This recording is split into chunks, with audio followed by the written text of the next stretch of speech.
स्वागत दोस्तों वापिस से आपका अपना यूट्यूब चैनल पब्लिक बोले बिंदास में। दोस्तों अभी हम सभी समस्तीपुर बिहार के सभी लोकसभा क्षेत्रों के बारे में आपको जानकारी दे रहे हैं। दोस्तों आज लोकसभा क्षेत्र के अंदर दोस्तों हम समस्तीपुर लोकसभा क्षेत्र का हम सामाजिक आर्थिक समीकरण के बारे में बताएगा। वहाँ का कौन सा उम्मीदवार कितने बार संसद चुने गए, वहाँ का सबसे मजबूत कैंडिडेट अभी कौन सा है वर्तमान के अंदर, ठीक है। इससे पहले दोस्तों हम समस्तीपुर लोकसभा क्षेत्र के बारे में थोड़ा सा राजनीतिक मैप के बारे में बता देते हैं। दोस्तों समस्तीपुर लोकसभा क्षेत्र में दोस्तों दो लोकसभा क्षेत्र आते हैं, एक समस्तीपुर लोकसभा क्षेत्र और एक उजियारपुर लोकसभा क्षेत्र, ठीक है। तो दो लोकसभा क्षेत्र हो गया। एक तो समस्तीपुर में दोस्तों 6 विधानसभा क्षेत्र आता है। कौन कौन सा क्षेत्र है देख लीजिए दोस्तों। एक हो गया दोस्तों कुशेश्वर स्थान, कल्याणपुर, वारिसनगर, रोसड़ा और हायाघाट, और एक हो गया समस्तीपुर। लोक विधानसभा की 6 सीट आते हैं और लोकसभा के 2 सीट आते हैं। समस्तीपुर में दोस्तों 20 ब्लॉक आते हैं और 4 अनुमंडल आते हैं, ठीक है। और समस्तीपुर का एक और है कि यह दरभंगा प्रमंडल के अंतर्गत आते हैं, ठीक है। तो ये होगा दोस्तों समस्तीपुर का। और समस्तीपुर एक है दोस्तों, समस्तीपुर में 1260 के आसपास रेवेन्यू गांव है, ठीक है। और इसके बाद 2900 के आसपास एरिया में समस्तीपुर फैले है। और समस्तीपुर की जो प्रमुख नदी है दोस्तों, एक होगा गंडक, एक होगा दोस्तों बागमती। तो समस्तीपुर की ये होगा दोस्तों राजनीतिक मैप समस्तीपुर के। अब कुछ देख ले दोस्तों, जनसांख्यिकी आंकड़ा क्या है। 2011 की जनगणना के मुताबिक दोस्तों समस्तीपुर के करीब 42 लाख के आसपास जनसंख्या है। उसमें से एक सबसे खास बात यह है कि समस्तीपुर में दोस्तों बिहार में सबसे कम ग्रामीण आबादी, सबसे अधिक ग्रामीण आबादी रहती है और सबसे कम यानी बिहार में सबसे कम शहरी आबादी रहती है, जो कि कुल आबादी का मात्र समस्तीपुर में जो है कुल आबादी है 42 लाख का 3.47% जो आबादी है मात्र शहरी क्षेत्र में। यानी समस्तीपुर जो है बिहार का सबसे कम शहरी आबादी वाले क्षेत्र के अंतर्गत आती है, ठीक है। समस्तीपुर में एक केंद्रीय विश्वविद्यालय है, पूसा विश्वविद्यालय। बाकी कोई पर्यटन स्थल समस्तीपुर में उतना बढ़िया नहीं है। एक हसनपुर का चीनी मिल है और एक जूट मिल है। बस समस्तीपुर में उद्योग के नाम पे एक चीनी मिल है, एक जूट मिल है। इसके बाद खास समस्तीपुर में उद्योग के स्तर पर कुछ खास नहीं है, ठीक है। तो समस्तीपुर का ये पूरा हो गया आपका भौगोलिक और सामाजिक आर्थिक समीकरण हो गया, ठीक है। अब समस्तीपुर बता दो दोस्तों कि 1952 से जब पहला लोकसभा चुनाव हुआ था तो अभी तक में कौन कौन से सांसद चुने गए, ठीक है। दोस्तों 1952 से लेकर 1977 तक एक व्यक्ति हुआ दोस्तों सत्यनारायण सिन्हा। 1952 से लेकर 1971 तक समस्तीपुर के सांसद रहे, ठीक है। इसके बाद 1977 में जब इमरजेंसी लगा दोस्तों, उसके बाद दोस्तों कांग्रेस का वर्चस्व टूट गया समस्तीपुर से।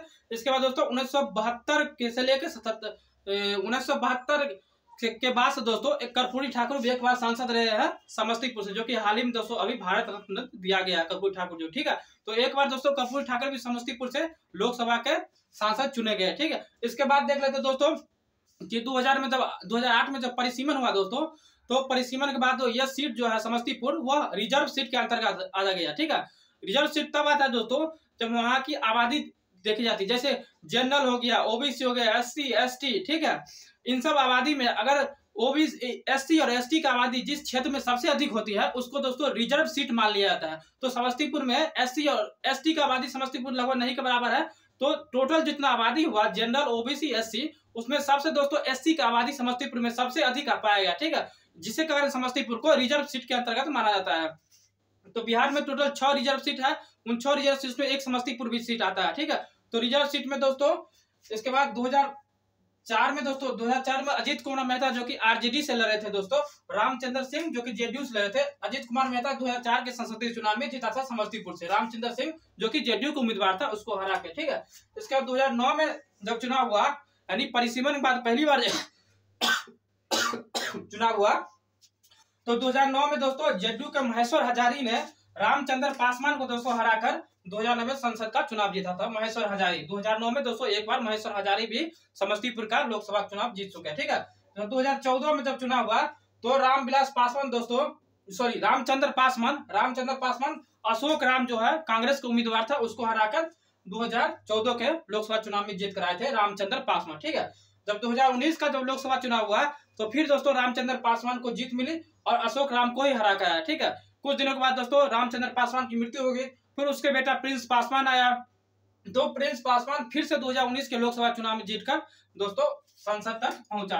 तो अभी तक दोस्तों यही इतिहास रहा समस्तीपुर लोकसभा क्षेत्र के अंतर्गत। 2008 में परिसीमन के बाद दोस्तों लगातार इस सीट पर दोस्तों पासवान परिवार का दबदबा कायम रहा है, ठीक है। उसमें एक महेश्वर हजारी 2009 को छोड़ दिया जाए तो समस्तीपुर लोकसभा क्षेत्र में दोस्तों पासवान परिवार का ही दबदबा कायम रहा, ठीक है। देख लेते दोस्तों 2019 का जो चुनाव हुआ था, प्रिंस पासवान के जो उपचुनाव हुआ था संसद का, उसमें देखे प्रिंस पासवान दोस्तों 3,90,276 मत मिला था और अशोक राम को 2,88,186 मत मिला। अगर दोनों का अंतर देखेगा दोस्तों तो 1 लाख के आसपास के अंतर से प्रिंस पासवान चुनाव जीत गया था। ठीक है, लोकसभा चुनाव में दोस्तों 1 लाख का अंतर कोई खास अंतर नहीं होता। ठीक है, और इस बार देख लीजिए दोस्तों कि समस्तीपुर लोकसभा में जो 6 विधानसभा क्षेत्र है उनमें अभी किन किन का कब्जा है, किन किन पार्टियों, देख लीजिए। अमन भूषण हजारी जो है दोस्तों, ये वैसे कुशेश्वर स्थान से विधायक है, तो ये जदयू पार्टी के अंतर्गत आता है। इस बार कल्याणपुर से महेश्वर हजारी जो जदयू पार्टी से आते हैं। इसके बाद वारिसनगर से अशोक कुमार है जो कि जदयू पार्टी, यानी समस्तीपुर के 6 विधानसभाओं में 3 विधानसभाओं में जदयू पार्टी की दावेदारी कब्जा है। जदयू का 3 है, अमन हजारी, महेश्वर हजारी, अशोक, यानी 6 विधानसभा में 3 सीटों पर जो है जदयू के कब्जा हुआ, जदयू कब्जाए हुआ है। ठीक है, इसके बाद एक रोसड़ा से दोस्तों वीरेंद्र कुमार है जो कि पासवान है, ये बीजेपी के कैंडिडेट है, तो ये हो गया। इसके बाद एक हायाघाट से रामचंद्र पासवान, ये भी बीजेपी से है। एक समस्तीपुर विधानसभा से अख्तर इस्लाम साहिब जो कि आरजेडी से, यानी 3 पर हो गया जदयू का कब्जा है, 2 पर बीजेपी का, 1 हो गया आरजेडी का। ठीक है, इस बार का जो चुनाव सीट जो गया है दोस्तों वो फिर एलजेपी के खाते में गया है एनडीए गठबंधन के अंदर।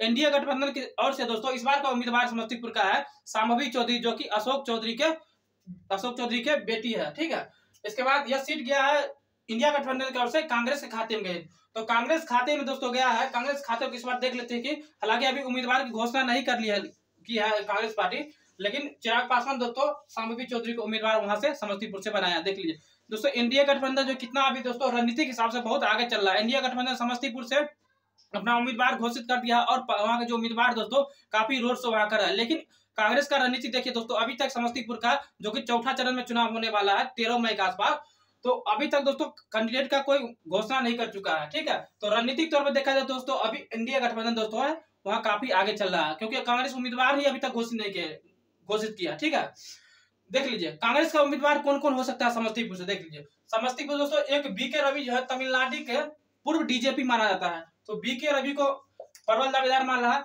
दूसरा दोस्तों अशोक राम जो कि लगातार 2 बार चुनाव से दोस्तों हार रहा है, तो वो भी उम्मीदवार माना जा रहा है। इसके बाद एक युवा चेहरा दोस्तों सन्नी हजारी जो कि महेश्वर हजारी के सुपुत्र है। इन तीनों उम्मीदवारों को देखा जाए तो अशोक राम इस बार दोस्तों चुनाव को बहुत कम उम्मीद है लड़ने का। ठीक है, क्योंकि 2 बार चुनाव हार चुका है। बीके रवि दोस्तों यह वहां का स्थानीय वासी नहीं, सहरसा जिले का बीके रवि है। ठीक है, तो दोस्तों ये बाहरी है। इसके बाद शांभवी चौधरी दोस्तों वो भी समस्तीपुर का नहीं है, वो भी बाहरी लोग है।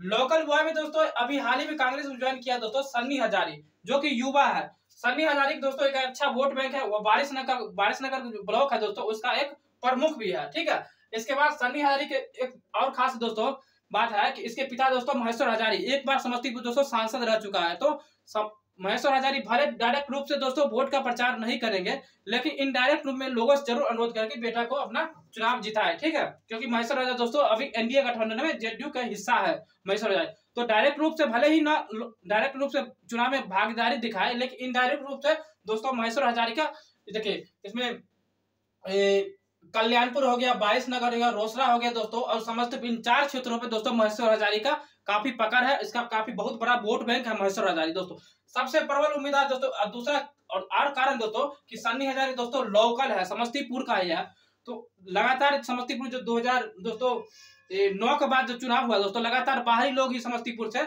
सांसद चुने गए। इसके कारण दोस्तों वहां के लोगों में दोस्तों एक आक्रोश है कि बाहरी लोग आके समस्तीपुर से चुन जाता है, समस्तीपुर का कोई ध्यान नहीं देता है विकास में। ठीक है, तो एक गुस्सा है लोगों में।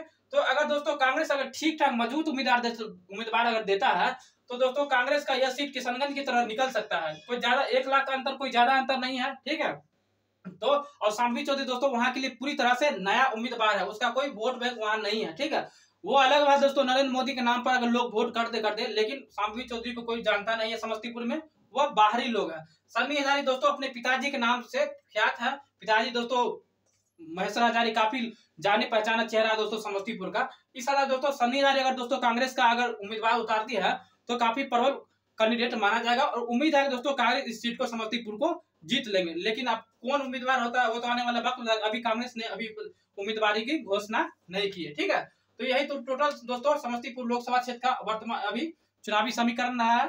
ठीक है, अगर दोस्तों योग्यता के आधार पर दोस्तों अगर वोट लोग समस्तीपुर जनता करेंगे दोस्तों, तो सनी हजार ठीक है युवा है दोस्तों, काफी योग्यता है, लोकल लोग है, उसको लोग ज्यादा पसंद करेगा। लेकिन दोस्तों चुनाव में दोस्तों जाति धर्म के आधार पर लोग वोट होता है। इसके बाद दोस्तों एक होता है नैरेटिव बिल। जितना नैरेटिव बिल्डिंग में अभी दोस्तों एनडीए गठबंधन मजबूत है दोस्तों, उतना नैरेटिव बिल्डिंग दोस्तों इंडिया गठबंधन लोग सेट नहीं कर पाते हैं। नैरेटिव बिल्ड करने में दोस्तों सबसे प्रमुख भूमिका दोस्तों प्रधानमंत्री है। जितना मजबूत से दोस्तों नैरेटिव सेट कर देता है प्रधानमंत्री, उतना राहुल गांधी का नैरेटिव सेट नहीं हो पाता, ठीक है।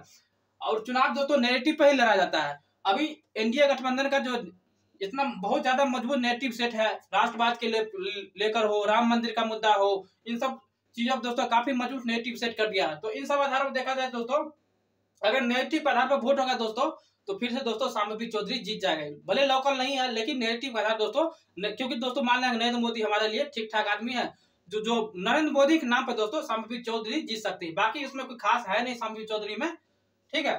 तो इन सब आधार पर हम समझा दिए, आप देख लीजिए आप लोग, ठीक है। और जब वोट आए दोस्तों, तो आप योग्यता के आधार पर, जाति धर्म के आधार पर वोट ना करें, योग्यता के आधार पर जो हमारे विकास के लिए बात करता है, हमारे जाति जो हमारे काम की बात करता है दोस्तों, उसको वोट करें, ठीक है।